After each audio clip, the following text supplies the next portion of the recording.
The descent thrusters died with a thunderous sigh. The craft slammed into the dust plane, kicking up a spiral of orange ash. For a long heartbeat, Lyra couldn't move. The air smelled of rust and burnt ozone. Her reflection in the cracked visor looked like someone else entirely. Eyes too wide, breath too quick, hope too fragile. The hatch hissed open. Heat rolled in like a living thing.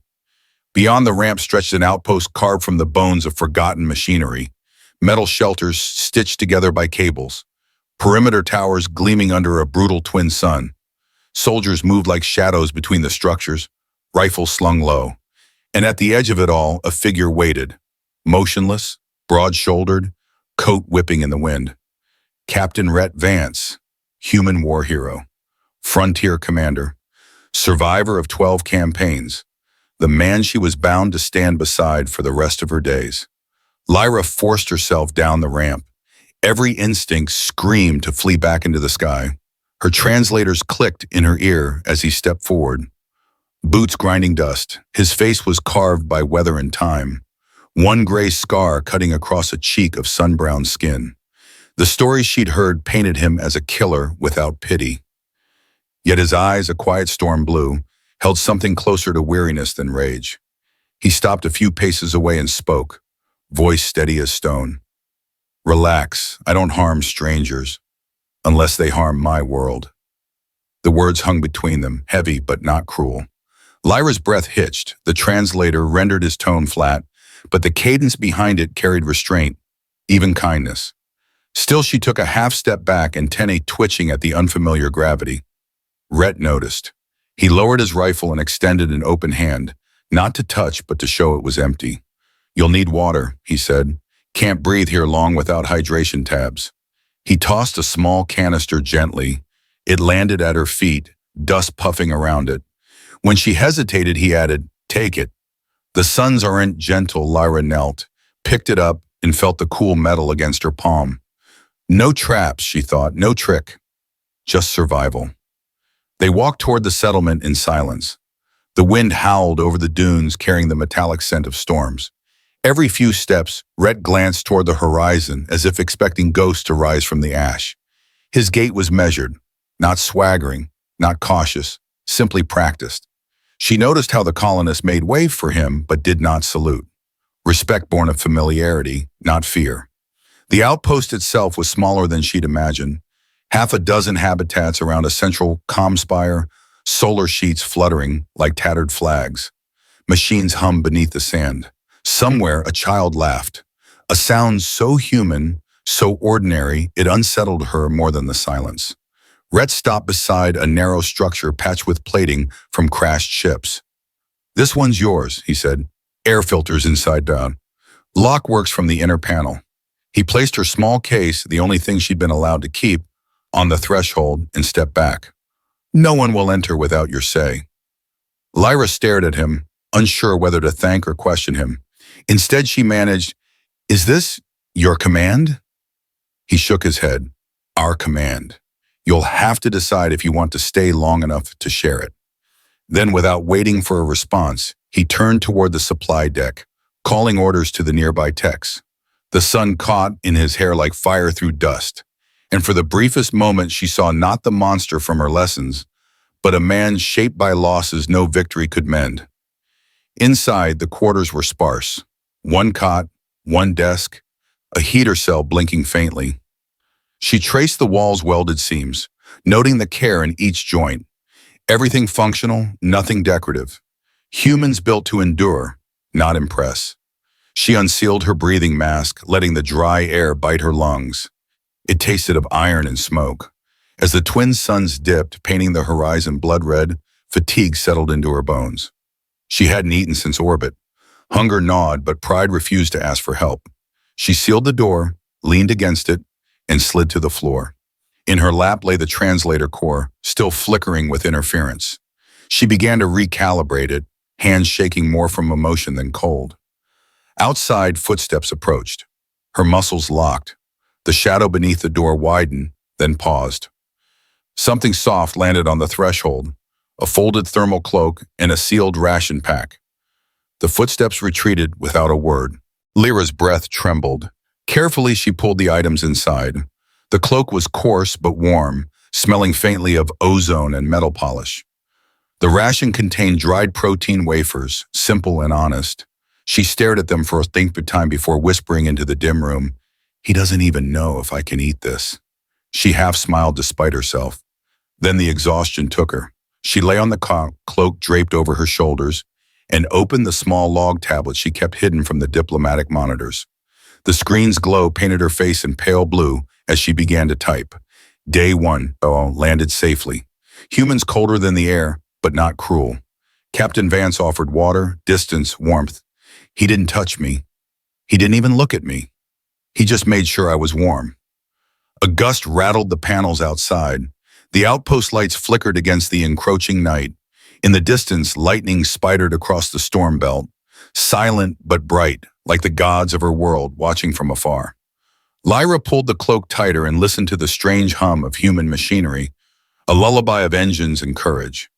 On the other side of the wall, Rhett sat alone at the comms console, helmet beside him, gaze fixed on a worn photograph projected from his wristband. A woman's face blurred by static, eyes kind and gone. He exhaled slowly, then keyed a log entry.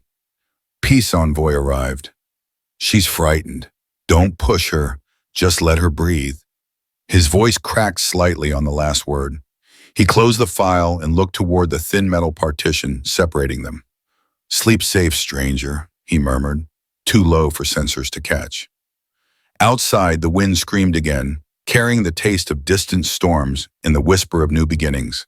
Two hearts, separated by history and metal, beat to the same rhythm, uncertain, guarded, but alive in the same endless frontier.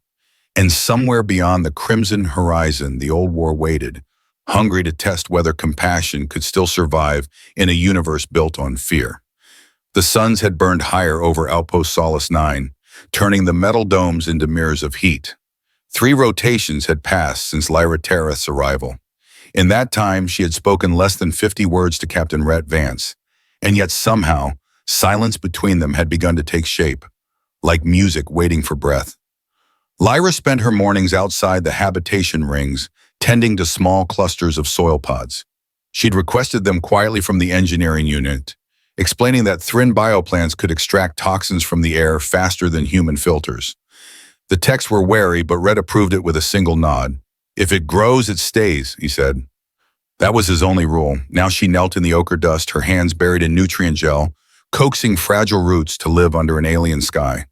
The pale tendrils shimmered faintly with inner light, responding to her hum, a low tone unique to her species, part song, part breath, passed from mother to daughter. Each note rippled through the pods, aligning molecules, calling the plants upward. From the command deck, Rhett watched through the viewing glass. He'd seen her sing before, but only from afar. The sound wasn't loud, it was something you felt, like a vibration in the chest. The memory of war made his muscles tighten. Once, sounds like that meant enemy frequencies, biosirens designed to scramble human neurology. But this was different, softer, healing instead of harm. He exhaled slowly, forcing his hand to unclench around the rail. At midday, a comms alert shattered the calm, a distress ping from the eastern ridge. A scavenger drone cluster had been sighted. Remnants from the last battle cycles. Autonomous, half-mad, programmed to strip anything with heat signatures. Rhett grabbed his rifle and helmet before anyone else could move. Stay inside the perimeter, he ordered. I'll clear it. Lyra turned sharply, dust streaking her cheek. You'll go alone? Faster that way. His tone left no room for argument. She watched him mount the sand glider and vanish beyond the dunes, a blur swallowed by heat waves. Hours crawled by. The horizon remained empty except for the slow dance of smoke. Then near sunset, the glider returned, its stabilizers flickering. Rhett dismounted awkwardly, one arm pressed against his ribs. Blood leaked through torn armor, dark and glistening. The sight froze her breath. Without thinking, Lyra ran to him. You're injured, she said. He waved her off, jaw clenched. Just a scratch. But when he took another step, his knees buckled. She caught his weight before he hit the ground. His body was heavy with exhaustion, heat, and unspoken pain. Inside, she ordered, surprising herself with the command in her voice. He didn't resist. In the medbay, the light was harsh and white. She stripped the damaged plating from his chest piece, revealing raw skin beneath, burned, slashed, and old scars crossing fresh ones. He hissed between teeth but didn't move. She reached for the first aid nanogel, but her trembling hand spilled the container. The gel splattered across the floor. "I can heal faster," she said quickly. "How?" His voice was rough, suspicious. Lyra took a slow breath. The markings along her temples began to glow, a faint silver luminescence threading down her arms. "Our cells carry bioelectric charge. It closes tissue fractures, but I'll need contact." He stared at her for a moment, caught between disbelief and fatigue, then nodded once. "Do it." Her fingers touched his shoulder. The light pulsed, crawling into the wound. Heat radiated outward, then cooled, leaving behind faint shimmering lines where blood had been.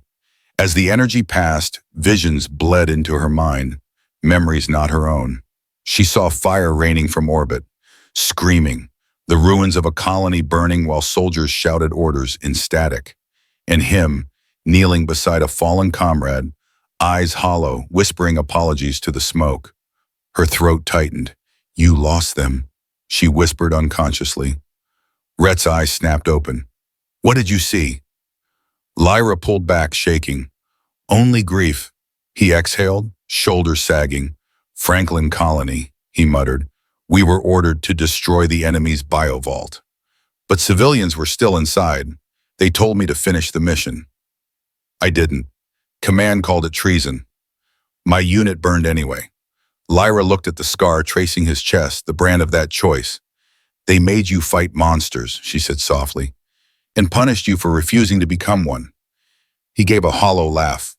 "You sound like you've met my conscience." She smiled faintly, the first time since arrival.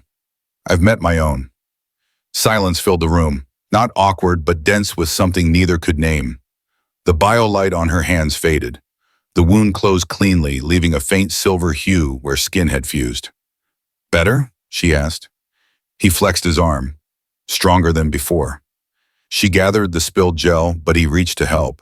Their hands brushed, human callous against alien smoothness, and for an instant the air thickened with unspoken awareness. She drew back quickly, heart pounding. "You should rest." He nodded, but his gaze lingered on her longer than before. "Thank you, Lyra." The way he said her name, slow, careful, almost reverent, sent a tremor through her chest. That night, storms rolled across the northern dunes, thunder cracking against the atmosphere. Lyra couldn't sleep. The sound reminded her of warships above her homeworld, of sirens in escape pods, of fire swallowing cities.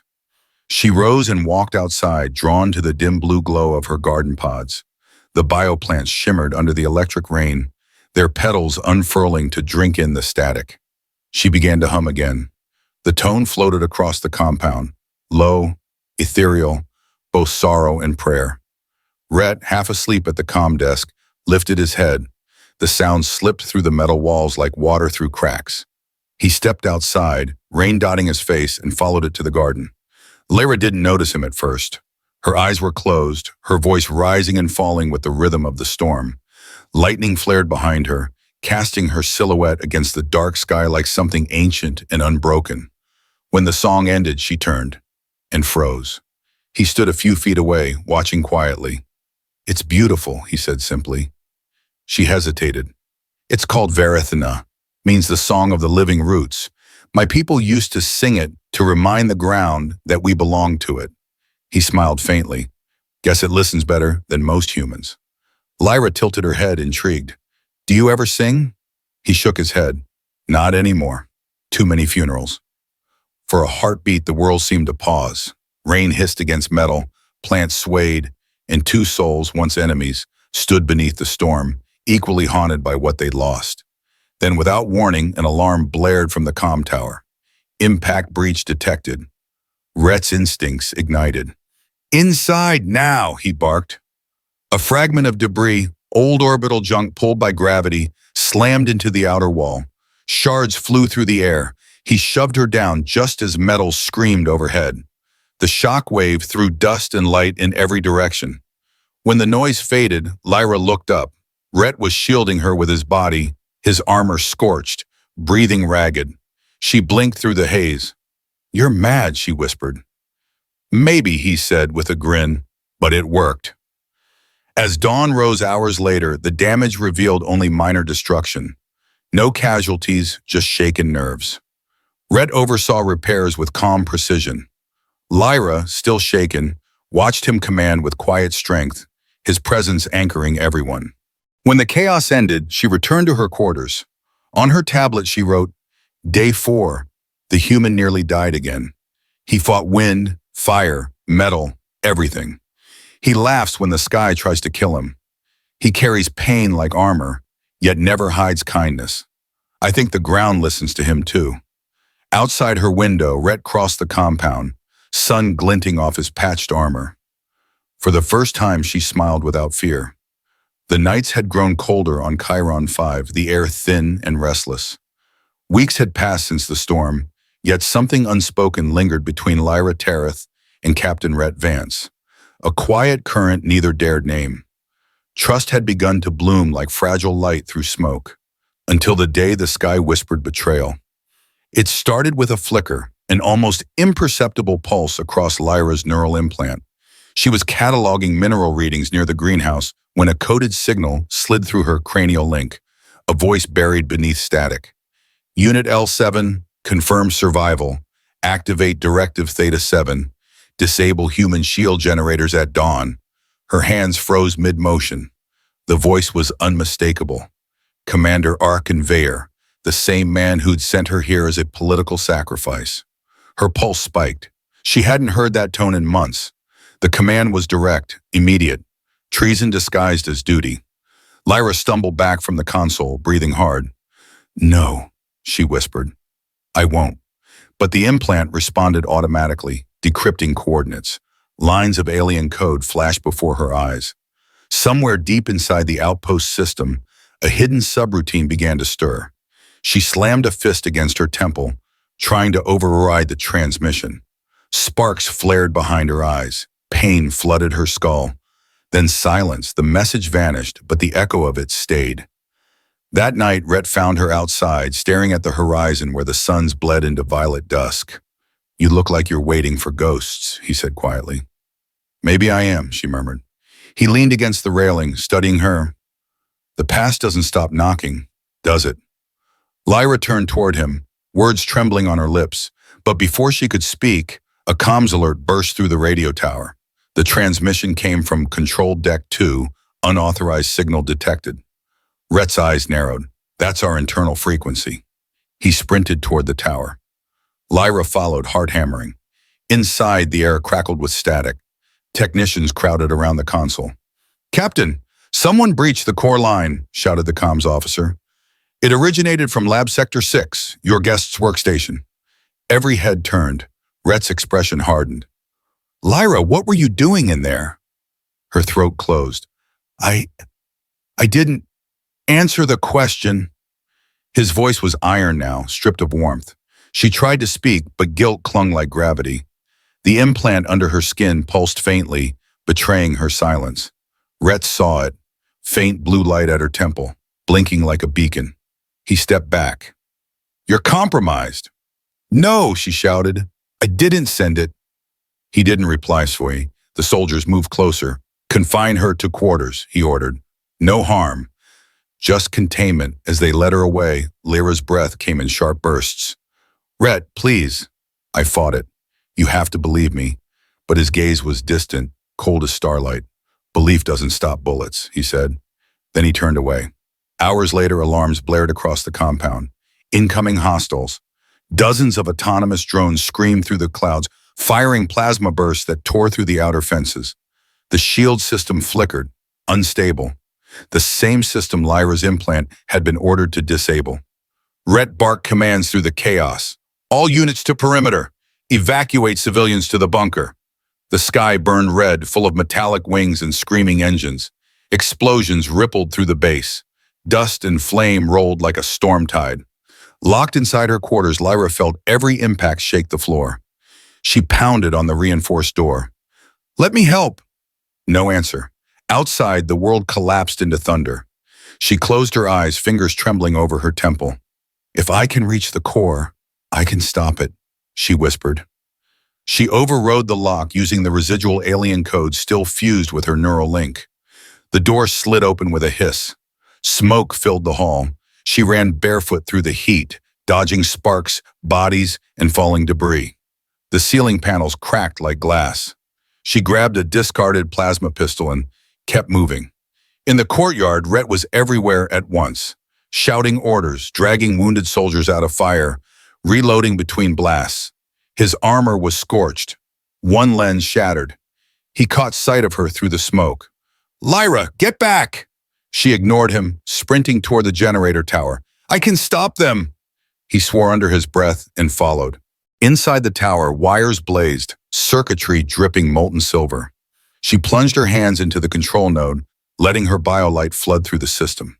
The alien signal inside her brain surged, trying to fight back.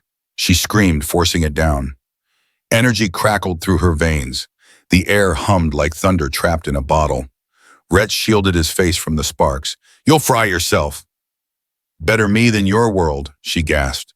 The feedback hit like lightning. The implant shorted, blue fire licking across her skin. Then the lights died. Every drone in the sky froze mid-flight, engines silent, wings trembling. One by one they fell, raining metallic corpses across the sand. Lyra collapsed to her knees, smoke curling from her fingertips. Her breath came shallow, vision fading. Rhett caught her before she hit the floor. "Stay with me," he shouted. Her voice was barely a whisper. "I told you. I didn't betray you." "I know," he said, choking on the words. "I know now." She blinked up at him through tears and soot. "They wanted me to destroy your people. I refused, so they made me their weapon." Rhett's jaw tightened. "Not anymore." He pressed his hand to her wound. Energy burns where the implant had ruptured. "You're safe," Lyra smiled weakly. "Safe doesn't exist. Not for me, then I'll make it exist," he said fiercely. Outside, the last of the drones crashed into the dunes. The colony lay half-ruined, smoke curling into the blood-colored sky. People emerged from bunkers, staring in disbelief. The enemy had fallen, but the cost was written in ash. Rhett carried her to the infirmary, ignoring orders, ignoring pain. He laid her on the medbed, hands trembling. Her breathing was shallow, eyes half open. "You saved everyone," he whispered. She tried to speak, but only managed a faint smile. "You finally believe me." "I never stopped," he lied, voice breaking. Her eyelids fluttered. "You're terrible at lying." He laughed once, bitter and broken. "Yeah." The monitor beeped erratically, then steadied. Her vitals were weak, but holding. He brushed the soot from her cheek. "You're going to live," he promised. "I won't lose another soul to this war." Her fingers brushed his wrist. "Rhett, I came here because they sent me. But I stayed because you made me feel human." The words sliced through the noise around them, soft and final. Then her hand fell away, limp against the sheet. Rhett froze, the world narrowed to that stillness. "Lyra?" No answer, the monitor screamed. He pressed his forehead against hers, voice trembling. "Don't you dare. Don't you leave me here for the first time since the war began," he prayed. Outside, the fires slowly died, leaving behind only embers and wind. The colony stood, battered but alive. Humanity had survived another night, but Rhett's heart lay in the quiet space between breaths, waiting to see if the alien girl who'd saved them all would ever open her eyes again. The dawn after destruction came quietly. The air above Outpost Solace 9 hung heavy with smoke, tinged with copper light. The wind carried no birdsong, only the distant creak of settling metal and the soft hiss of cooling earth. Humanity had survived again, but the line between victory and grief was thin as shattered glass. Captain Rhett Vance hadn't moved from the infirmary chair all night. His armor lay in pieces on the floor, blackened from fire and blood. He sat slumped beside the medical pod where Lyra Tareth lay, wrapped in dim light, body half covered with sterile patches. Machines whispered around her, measuring a heartbeat that refused to stop. The scent of ozone clung to the air. He ran a calloused thumb across the glass casing of the pod. "You're tougher than I am," he muttered. You tore the sky apart for people who never trusted you. Outside, the colony stirred back to life. Crews repaired the shield pylons. Children gathered debris into neat piles. Engineers prayed in silence over the names of the lost. For the first time in years, no enemy fleet shadowed the horizon. Only the endless desert shimmered, touched by sunlight and dust. Hours crawled by. Then, softly, impossibly, the monitor above Lyra's head steadied. Her eyes flickered open, silver irises catching the glow of morning. Rhett froze, half afraid it was another dream. "You're awake," he breathed. Her voice was weak but certain. "You stayed." "Couldn't exactly leave the one who saved my world," he replied, his throat raw from exhaustion. Lyra tried to sit up, winced, and fell back. "What happened?" "You shut down their entire drone network," he said. "The signal burned itself out when your implant died. You stopped the invasion, and the others?" Alive, bruised, grateful. A faint smile curved her lips. "That's new." He laughed quietly, relief breaking through fatigue. "Yeah, it's strange hearing humans say thank you to a Thrin." Her fingers moved toward the edge of the glass, trembling. He placed his hand against it from the other side. "Rest now," he whispered. "You've done enough." She shook her head. "Not until I stand." It took her another 2 days to walk again. Every step was pain stitched to persistence. Rhett helped without words, steadying her arm when balance faltered. She hated weakness but couldn't hide it. Each time she fell, he lifted her gently, never once letting frustration reach his eyes. On the third morning, she followed him outside. The wind had changed, cooler, cleaner, touched with the scent of ozone and soil. The wreckage of drones lay scattered across the plains, already half buried in sand. Yet between the cracks of broken stone, small shoots of green were pushing upward. Lyra knelt, fingers trembling as she brushed the tender leaves. "They're growing," she whispered. "Your plant survived," Rhett said. "Guess the ground's not done fighting either." She smiled faintly, a ghost of warmth behind exhaustion. "Life finds room, even where war tried to erase it." He looked at her, dust clinging to his hair, eyes softened by admiration. "You sound like someone who knows how to rebuild." She met his gaze. "Do you?" He hesitated. "I'm learning." That evening, the two of them stood on the outer ridge, watching the sunset stretch across the scarred horizon. The light turned the ruins golden, almost beautiful. Rhett held something small in his hand, a ring carved from black ship alloy, polished until it gleamed like obsidian. "What's that?" she asked softly. He turned it over in his palm. "Piece of your dropship hull. Found it near the crater. Thought about melting it down for spare parts, but..." He exhaled. "Then I figured maybe it could mean something else." Lyra tilted her head, uncertain. "You humans turn debris into symbols?" "Sometimes," he said. "Sometimes we turn it into hope." He stepped closer, nerves tight beneath the calm. "When you arrived, it was duty. Orders, survival. But everything after that, you chose. You stayed even when you had every reason to run." Her heart stuttered. The wind lifted strands of her hair, glowing faintly silver under the fading light.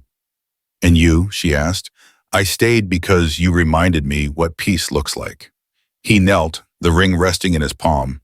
"I don't have grand words or perfect timing." Just this. For a long moment, Lyra said nothing. The suns dipped lower, painting fire across his face. She could hear the echo of her own pulse, fragile but alive. "Rhett," she whispered, "you don't owe me anything." He looked up, steady. "It's not debt. It's choice. Let me choose." Her throat tightened. She reached out, touching the alloy. It was warm from his hand, smooth and carved with careful precision. "What does it mean when humans give such a thing?" "It means I'm asking for another chance," he said softly. "Not at war. Not at command. At something better." She studied him, then smiled through tears she didn't understand. "Then my answer is yes." He rose slowly, slipping the ring over her finger. The metal shimmered faintly where it met her glowing skin, fusing light and shadow in one line. Neither spoke. They didn't need to. The silence said everything language couldn't. That night, the colony gathered for the first time since the battle. Not for orders, not for mourning, but to plant the new field. Lyra moved among them, guiding her hands through soil, showing children how to press seeds into the ground. Rhett worked beside her, sleeves rolled, dirt staining his palms. Around them, laughter replaced fear. Human and Thrin voices blended, awkward at first, then natural, like harmonies rediscovering a forgotten song. When the last seed was sown, the crowd dispersed, leaving only stars overhead and wind through the towers. Rhett stood behind her, watching as she traced the glowing leaves with wonder. "Never thought I'd see a Thrin garden on a human world," he said. "Never thought I'd be allowed to grow one," she replied. He glanced at the distant dunes where the war had once raged. "Maybe it's time the universe stopped deciding who's allowed to heal." She turned toward him, eyes luminous in the dark. "You believe that?" He smiled. "I have proof standing right in front of me." They stood together beneath the rebuilt shield dome, stars visible through transparent panels, the constellations stretching endless above. The hum of the generators pulsed like a heartbeat, steady, alive. Lyra reached out her hand. "Dance with me." Rhett blinked. "There's no music."